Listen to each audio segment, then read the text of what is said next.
As a continuation from the physical collapse vlog, I want to talk about the recovery journey. And again, this is going to be just formed around the physical collapse. In future vlogs, I'll be talking about the cognitive, emotional, and relationship factors that went into my burnout collapse. But the physical was the big portion. The physical was the thing that took me out. The physical thing was the thing I had to recover for the other factors to start to get better too. If we aren't already connected, make sure that you subscribe and follow so you can follow along the story and also get tools and techniques to move from this blah zombie mode and back to liveliness. Now, what's interesting about the physical side of burnout is it's very specific to your condition, your lifestyle, and where you were at before that point. So I do want to premise this video that I am not a doctor. I will just be talking about my specific experiences with not only the tests that kind of brought clarity to my condition, but the recovery steps to get me better. It's very specific to the bio in my body. So make sure that if something is resonating with you, that you're still utilizing medical care as you continue this forward.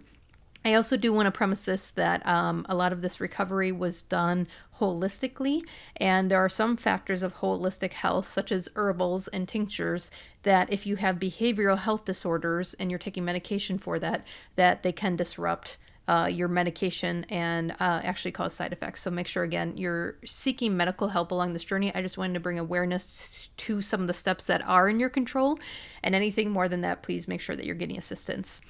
So as you saw in my physical collapse, that basically I could no longer digest food. I'm 103 pounds, extremely dangerous BMI at this point. My weight was, I was skin and bones. Everyone's complimenting me on my figure and how much weight I've lost and asking me what diets I'm on, and I'm literally starving to death. People were complimenting me on my hairdos, my cute little braids, and I have bald spots all over my hair. They're asking me about my new fashion because I had these cute little scarves and new shirts, and that literally was covering my open sores on my skin. So what you see is not always what's going on with people.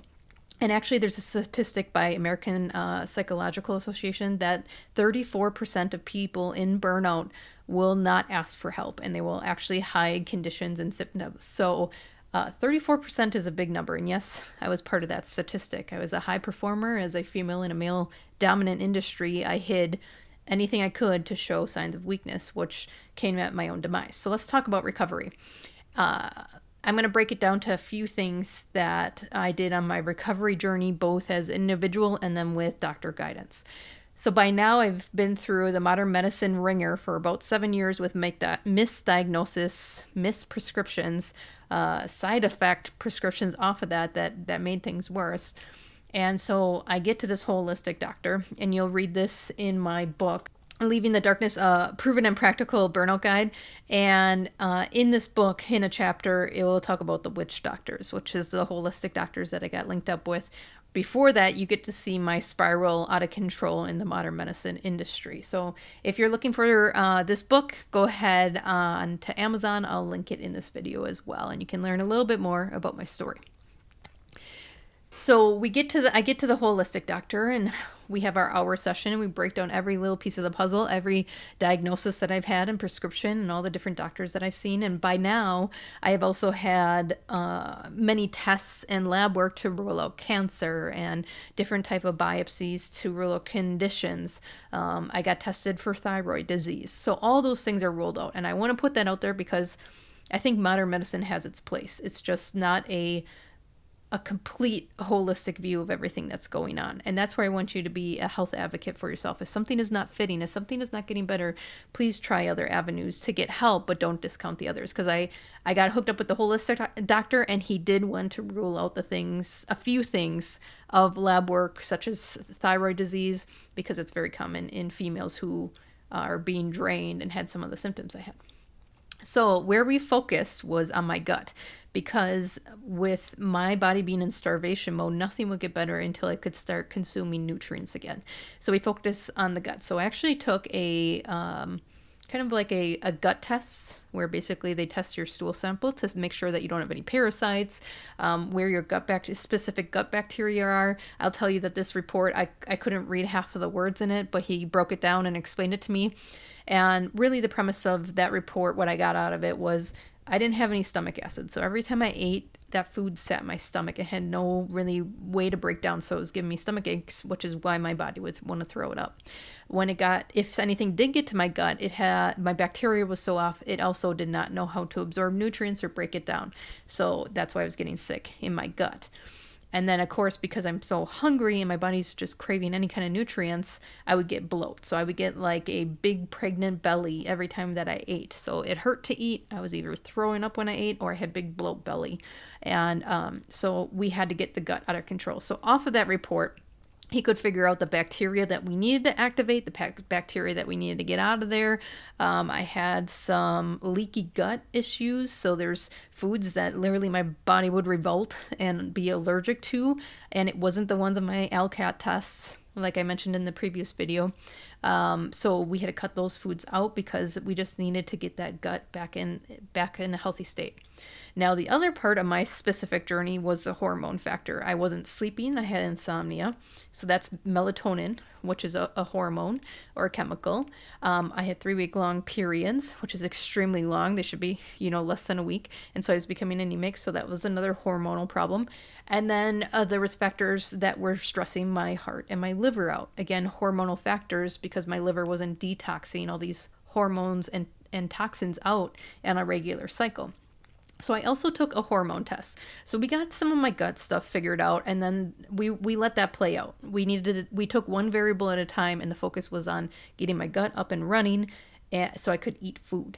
Now, the hormone thing wasn't going to be fixed, but we didn't want to have all these variables in play at once. So as the gut was healing, as I was taking these tinctures and herbals, as I had this restricted diet of basically liquid foods, so my body could easily digest it, get some nutrients, start working again, start activating it like a factory that's slowly starting up again. I even had to take tinctures, which is like this really, I don't know, it tastes like a really bad shot of vodka type of thing. I had to take tinctures before I ate so that my stomach acid started up, and it was like, ooh, what's this? Interesting. And my stomach would start to produce acid so I could eat. And I still do that in stress times, take tinctures before I eat to start my stomach acid. So there's very critical things I had to do, procedural things before I ate, and then there was just restricted diet. So no gluten, no high sugar foods, very small meals. So I could eat, more frequent meals, but they had to be small because my digestive system had to start up again. It couldn't digest big meals. Now, that's the gut side. Once we started getting that going, in a future appointment, we added the hormone stuff. And so I took a hormone test. Again, it's a couple $100 test, but it gave me everything that I needed to show, specific to Kelly's chemicals and hormones, where she's at. And basically what it came out is my liver is not detoxing these hormones out, so they're getting all clogged up. And how the doctor put it is, in layman terms, is how I explain it. It's like putting your hormones through a clogged coffee filter. And that coffee filter is getting old. Those grounds in that coffee filter are getting old. And more hormones are coming through. So eventually that hormone bucket gets overfull and it starts spilling over. And that's what was happening. Mine was extremely high in estrogen, which is why I was having long periods. The other thing that was coming out with that is people who are high in estrogen for long periods of time, like their body is not cycling it out or it's overproducing estrogen, they can be very prone to breast cancer. So other side effect ailments of burnout. And I'm just putting that out there, not as a scare tactic, but just to emphasize why it's so important we need to take care of ourselves, because there's so much that can go wrong when we don't take care of this temple. So some things we did with the hormones is herbals and tinctures specific to the chemicals and hormones I either had to start decreasing or increasing. So for example, I had really low progesterone, and that was allowing more room for estrogen to be produced. So we did specific teas and tinctures in weeks of my female cycle where progesterone's naturally low to start to rise it up so that the rest of the weeks were higher. And little things like that. So it's really nice to have a female specialist holistic doctor guiding you, because they understand all those little intricacies that play a role in everything else. Now, the cool thing about this is I'm trying to heal my gut, doing all those type of activities. Now I added the hormonal activities to start honing on that. Well, they feed each other. You know, when you get like anxious, it releases hormones, it releases chemicals. And then sometimes like, you gotta go to the bathroom, or you feel like you have to go to the bathroom. Everything's related to the gut. And so the chemicals I was fixing, but it was actually also fixing my gut.